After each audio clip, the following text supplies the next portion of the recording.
E agora a gente conversa com o representante da esquerda, né? Já falamos com o aliado do ex-presidente Bolsonaro, agora conversamos com o deputado federal Mário Heringer, que é líder do PDT na Câmara dos Deputados. Boa tarde, deputado, líder, que bom contar com a sua presença aqui nesse último dia do ano. Já vamos olhar para frente, vamos olhar para 2026.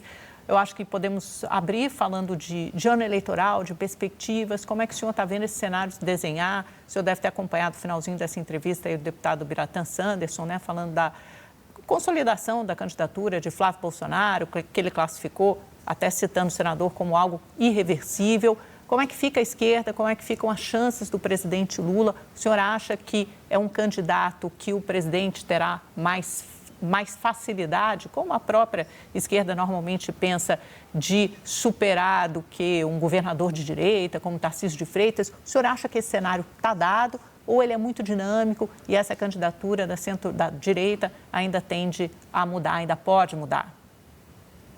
Bem, é um prazer estar falando com vocês aqui no último dia desse 2025, que foi um ano muito intenso, muito bravo para o nosso dia a dia, com muita disputa, com muito antagonismo, mas que, a meu ver, terminou dentro do previsto.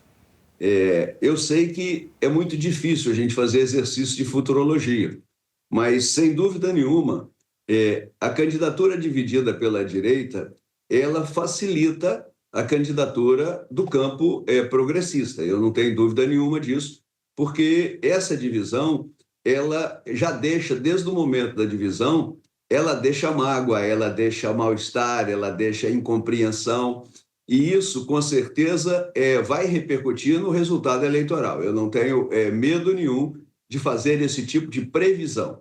Mas prevenir se vai ser mais fácil, prever se vai ser mais fácil ou mais difícil, é muito complicado. Eu entendo que, nesse momento, o lançamento do Flávio é um lançamento legítimo, mas não atende grande parte da direita, da própria direita. E isso pode, com certeza, entortar um pouquinho as tendências. A Vitória Bel tem uma pergunta para o senhor. Nossos analistas também participam dessa entrevista, deputado.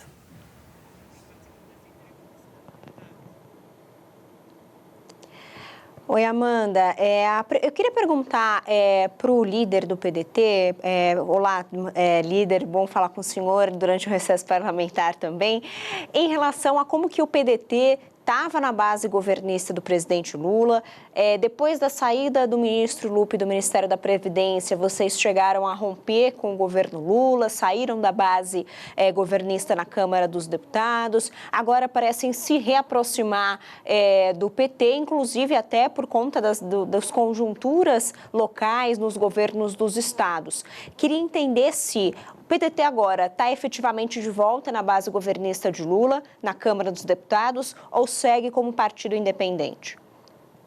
Bem, eu quero aqui dar os parabéns aí a vocês, também pelo novo SBT News, que está muito bom, uma equipe muito boa que vocês trouxeram para esse canal. Está muito bom, dar os parabéns a todos que organizaram essa nova casa para o jornalismo brasileiro e principalmente para a política. Eu quero dizer para você o seguinte, você acompanhou a gente durante esse ano e você viu que a ruptura foi uma ruptura atraumática, mas foi uma ruptura da Câmara, dos deputados da Câmara, que fizemos uma ruptura para a independência, porque a gente ir para o campo da direita é praticamente impossível para a gente, principalmente porque a direita não é hoje no Brasil uma direita equilibrada. Ela está dominada por uma direita muito radicalizada, que não discute problemas do Brasil, discute os problemas internos do seu próprio campo, que tem uma posição sectária muito grande. Eu entendo que a política ela deve ser feita, claro, com seus antagonismos, com suas lutas, mas ela precisa visar o bem-estar geral do povo brasileiro, das pessoas que mais precisam, e isso a direita tem feito com muita dificuldade, transformado essas posições em posições muito difíceis. Então, eu acho que nós, estando ou não estando, nesse momento, a Câmara dos Deputados, diretamente na base do governo, o nosso partido, entretanto, não saiu como partido. Ele saiu simplesmente como uma bancada de deputados que se afastou, nesse momento, dessa posição. Voltar a essa posição, para nós, podemos voltar sim, não tem problema. Vai depender dos nomes que forem colocados para uma eleição lá em outubro. Isso eu não tenho dúvida que a gente pode esperar e pode ser que a gente esteja no mesmo campo. Até porque, nesse momento, no nível nacional, não surgiu um candidato ou outro candidato que possa até nos encantar. Nós temos uma tradição de apresentar opções à sociedade. Nós sempre apresentamos candidatos nossos, exceto nas disputas com a Dilma. O PDT sempre teve um candidato dele a presidente da República ou se associou a um candidato a presidente da República que não fosse de nenhum dos dois campos. Eu ainda espero, eu torço para que nós tenhamos ainda um espaço para dar uma opção diferente, de uma política diferente para o Brasil. Eu acredito que nós temos muito para oferecer e muito diferente das duas pontas. Que a gente tem uma preocupação muito grande mesmo, com o crescimento do Brasil, com o trabalhismo no Brasil, com a segurança pública do Brasil. Inclusive, nós, estando até mais próximos da base, votamos mais pela segurança do que na última votação, que é a votação das facções, votamos a favor da votação antifacção. Então, nós temos uma independência nesse momento. E eu acho que essa independência nos faz bem que nos coloca numa posição crítica. Nós podemos falar o que nós queremos, na hora que queremos, porque é o jeito que nós pensamos. Quando você está alinhado 100%, você tem quase que obrigação de seguir uma orientação. E, nesse momento, nós não temos necessidade de fazer isso. Então, essa posição para a gente é uma posição confortável. E ela não foi uma posição tomada na raiva, porque o Lupe saiu do Ministério. Nada disso. Isso já vinha acontecendo. Nós já tínhamos anunciado para toda a imprensa que nós não estávamos satisfeitos com a condução das relações do governo com o PDT e isso resultou no nosso afastamento. Entretanto, para 2026, para as eleições de 2026, eu acho que ainda tem um pouquinho de água para passar debaixo dessa ponte. Eu acho que a gente pode esperar um pouco para tomar essa decisão. Líder, a Basília Rodrigues também está conosco.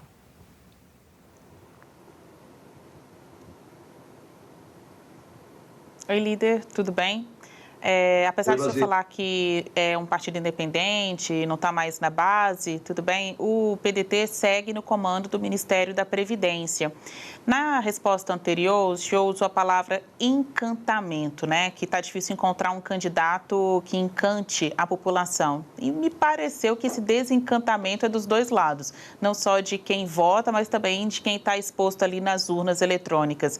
O senhor pode dizer que integrantes que apoiaram Lula nas eleições de 2022 também ficaram desencantados com a gestão do governo nesta terceira edição? Bem, Basília, bom estar falando contigo. Na verdade, o encantamento é, na verdade, uma motivação extra para que as pessoas pensem numa mudança. Porque, você sabe muito bem, o Bolsonaro e o bolsonarismo é fruto do antipetismo. O antipetismo criou o bolsonarismo. E, claro, quando foi testado o bolsonarismo, ele decepcionou e, decepcionando, retornou o petismo para o governo. Mas nem uma coisa nem outra, na minha cabeça, é solução para a grande maioria do eleitorado brasileiro. Essa migração daqueles eleitores que votaram no Bolsonaro, que migrou e deram a vitória depois para o Lula, esse segmento, esse meio, ele está votando de acordo com o menos pior para ele no momento. E isso eu não tenho dúvida nenhuma. O encantamento, o Lula, já foi citado por várias pessoas, o Lula, pessoalmente, é um cara que consegue encantar as pessoas, ele consegue seduzir as pessoas, é um excelente comunicador, né? E isso faz com que ele tenha essa posição. E durante esses anos todos que ele é candidato, ele conseguiu consolidar essa posição lulista, não petista. Então, ele tem essa diferença. Então, se porventura a gente for colocar hoje numa balança Lula de um lado e Bolsonaro de outro, eu não tenho dúvida nenhuma que mesmo o governo que tem feito muita coisa boa, se você olhar índice de desemprego, inflação, um monte de coisas, esse governo está muito melhor do que o outro.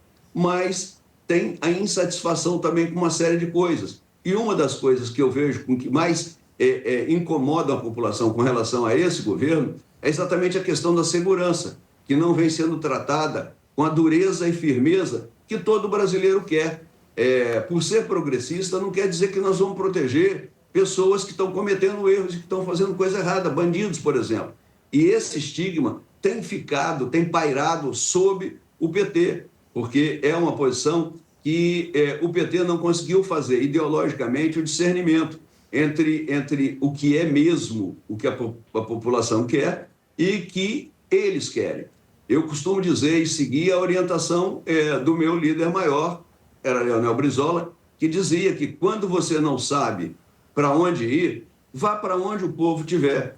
E hoje é provado e claro que o povo não está satisfeito também com Lula, mas do nosso campo, sendo ele o pré-candidato e tendo só ele, esse é o nosso campo, esse seria o nosso candidato. O PDT, de uma maneira geral, não se afastou do governo do Lula. O PDT da Câmara se afastou da subserviência. O PDT da Câmara afastou do automático, onde a gente tinha que votar o que viesse. E isso nos deu, com certeza, um grande espaço para que a gente pudesse discutir políticas mais profundamente no nosso grupo e fazer a diferença, como eu tenho certeza que nós estamos fazendo. Líder, e para fechar essa entrevista, então, eu queria que o senhor falasse um pouquinho sobre a pauta do Legislativo para o ano que vem. Quais serão os principais temas desse primeiro semestre, que a gente sabe que o Congresso só vai fechar no primeiro semestre, e um pouco da sua avaliação sobre essa liderança de Hugo Motta, que é considerada errática, tanto por PT quanto por PL, porque hora ele se aproxima do governo, hora ele se afasta e se aproxima da oposição. Amanda, né, Amanda? Desculpa. Isso, é Amanda. Eu estou aqui meio distraído, aqui, escrevi os nomes aqui para não esquecer, e aí embolei. Amanda, nesse momento, fazer uma avaliação do que virá ano que vem, a gente já sabe, tem marcado para a primeira semana de fevereiro a votação do PL da antifacção e também da PEC da segurança pública. Está marcado, não sei se vai acontecer. Uma outra pauta importante... É que só tem... Oi? Por favor.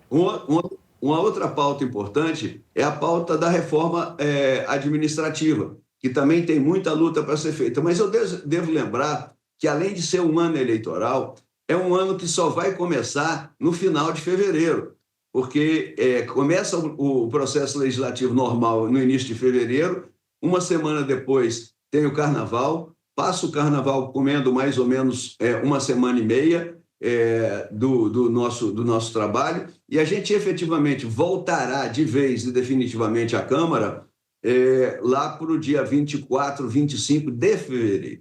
Então, o mês de fevereiro também já é um mês que praticamente não vai existir como produção legislativa, porque é exatamente um mês de pouquíssimo tempo de trabalho. E aí a gente vai ter, claro, naturalmente, que correr em alguns pontos. E, além disso, é usual, nesse período de eleição, que a Câmara trabalhe em regime de mutirão. Pega uma semana inteira, faz assim vota um monte de coisa que precisa, que está na fila, que está premente, e dá folga para as pessoas trabalharem as suas candidaturas nos seus estados. Então, realmente, vai ser um ano difícil de controlar o tempo. Meio do ano, acabou. Chegou no meio do ano, acabou o processo, porque as pessoas vão estar envolvidas diretamente nas suas campanhas. Isso vai acontecer. Com relação à avaliação do presidente Hugo Motta, eu sou uma voz dissonante, às vezes, da maioria das pessoas, porque eu estou há 24 anos nessa casa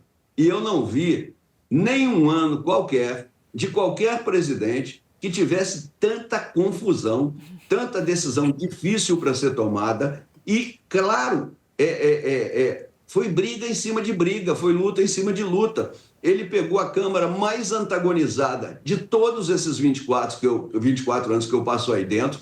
Ele pegou um momento histórico muito difícil. Então, não é simples você chegar e dizer para o presidente, no seu primeiro ano de mandato, cumprindo a sua primeira experiência administrativa e da gestão política nesse período, com tanto problema, você não pode imaginar que ele pudesse ser o mágico que estalasse os dedos e já estaria com o problema resolvido. Isso é completamente insano esperar isso. Eu acho que ele cumpriu bem o papel e terminou muito bem quando, no final, ele se desvencilhou de algumas pautas que vinham ali enfiando pelas costas uma espada de Damocles em cima da cabeça, esperando para cair a qualquer hora, a questão das cassações, né? Da Zambelli, do Ramagem e do Eduardo Bolsonaro, isso estava muito pendente, e eu acho que ele tirou da frente esse tipo de problema e sinalizou para os próximos problemas que com esse teor possam vir, que serão resolvidos da mesma maneira e com mais celeridade. Então, eu acho que o momento do Hugo pode ter sido o momento mais difícil de um presidente da Câmara. Então, por isso, e só por isso eu digo, eu acho que ele merece uma nota boa, sim. Deputado, muito obrigada por essa entrevista. Tenha uma excelente virada do ano. Nos vemos em 26. Se Deus quiser, estamos todos juntos. Deus parabéns aí ao povo do SBT. Feliz... desculpa, SBT não, pelo amor de Deus. SBT News. SBT News, isso. Agora tem que falar bonito. SBT News. News. Né? Porque realmente esse jornal entrou no meu zapeamento de canais de política. Estou acompanhando vocês. Tem um grande grupo trabalhando e estou vendo assim que tá legal, tá muito bom. Parabéns para vocês, feliz 2016, 26 para todos vocês. Ficamos muito felizes com esse elogio. Obrigada, deputado. Bom 2026.